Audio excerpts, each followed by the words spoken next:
Sage is a highly effective support agent with both a low skill requirement and high impact, and whose kit works in essentially any comp. This makes her, in my opinion, a must-pick agent for every match. She may not be the flashiest agent in the roster, but this guide will help you shine when you're on Sage duty, while having some fun with it as well. The summer's calling.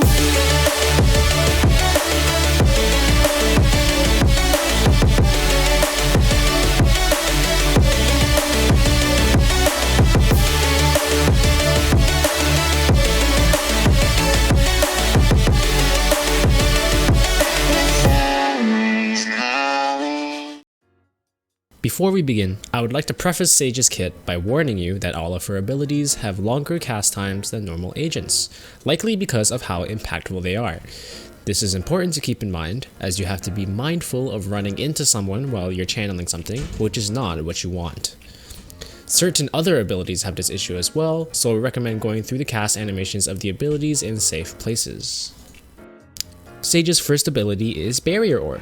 This ability allows Sage to emit a wide wall within a certain range. You press the ability button to bring up an indicator, which will show you where the wall will be emitted, which can be done using left click. The angle of the wall can also be adjusted in minor increments using right click, and can be quickly rotated at a 90-degree angle by pressing the ability's assigned key again. You can also aim your crosshair to spawn the wall closer or farther away from you.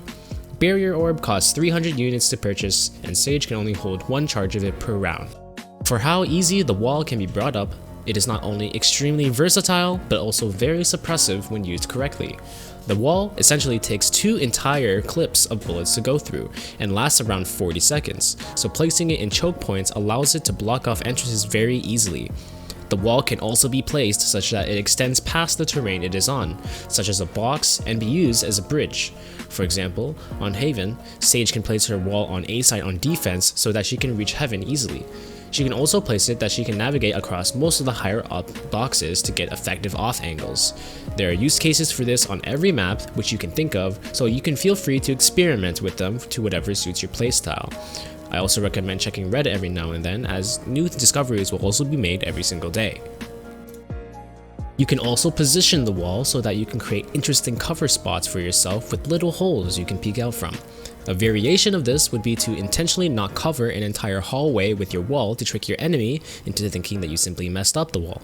You can then hold an angle on the crevice that you left so that if the enemy walks up and thinks that you messed up, you can just run them down.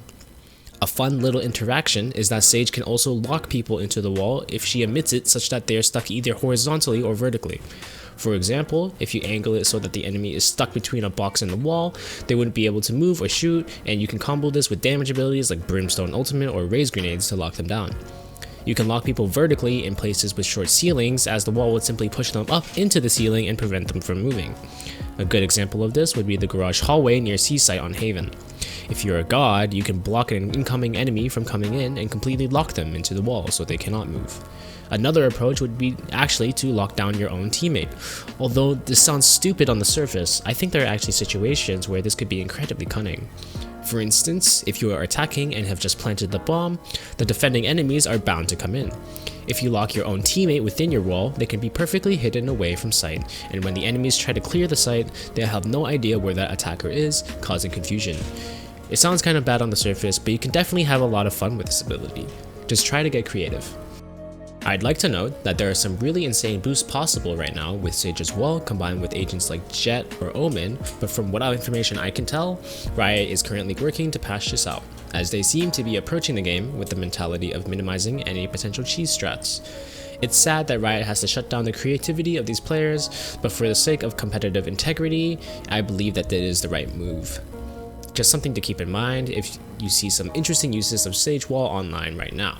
My personal recommendation is to not focus on learning these boosts because of the high likelihood of getting it patched out in the future, and just focus on the main fundamentals and uses of the wall. Sage's Slow Orb allows her to throw what is essentially a grenade that lays the ground with really aesthetic crystals that not only look pretty, but also heavily slow all agents that are inside of it. On top of this, all agents who are within the area that decide to walk through the slow will have their footsteps heard. This ability costs 100 credits to purchase, and Sage can hold 2 charges of this ability at once. Sage's Slow Orb is her primary zoning tool when your wall isn't available, and it does its job gracefully and effectively. Any enemies trying to push a site or run away from a certain area will be stopped in their tracks, and it reveals their general location as well. Slow Orb works exceptionally well in smaller choke points, as its area of effect can cover an entire room, making it nearly impossible to navigate through. Garage Unhaven or Showers and Hookah Unbind are classic applications for this ability. It's important to note that this ability can bounce off of walls, but it doesn't have as many applications for long-range shots when compared to something like Viper's Smoke Grenade. However, I don't think it needs to have that feature. The ability is already exceptional as it is. Also keep in mind that all agents will be affected by Sage's Slow Orb, so try your best not to block your own team when throwing it. It sounds obvious at first, but these awkward situations come more often than you think. If you want one key takeaway on how to use this ability, simply throw it wherever you feel scared of an enemy pushing up, and you'll be doing a great job. Small aside here, when facing an enemy's Sage Orb or your own team's orb, there is a way to navigate through it much faster than walking. And if your agent is one that has a dash or teleport like Omen or Jet, you can feel free to use those abilities as well, but that's not the method I'm talking about here. When done correctly, Sage's Orb can be navigated easily using a moment method called bunny hopping. Now, bunny hopping is complicated enough to deserve its own video, so I definitely recommend searching this concept on how to do it, as it was very popular back in Counter-Strike. To those of you experienced in B-hopping, this would be easier for you, but a quick warning for you. Bunny hopping in VALORANT is nerfed so that it doesn't actually make you move any faster than simply walking. This means that the primary use for B-hopping in VALORANT would actually to be navigate through the Slow Orb. Now moving on to Sage's Heal Orb. This ability is arguably the most basic one in Sage's kit, and it's pretty self-explanatory. Heal Orb allows you to heal up any agent on your team over time, and it has a fairly long range. The duration of the heal is enough to bring any ally back to full health, even if they are 1 HP. Sage can left click the ability to heal up an ally and right click the ability to enable the heal herself. Sage gets the ability for free every round, and it has an internal cooldown of 35 seconds.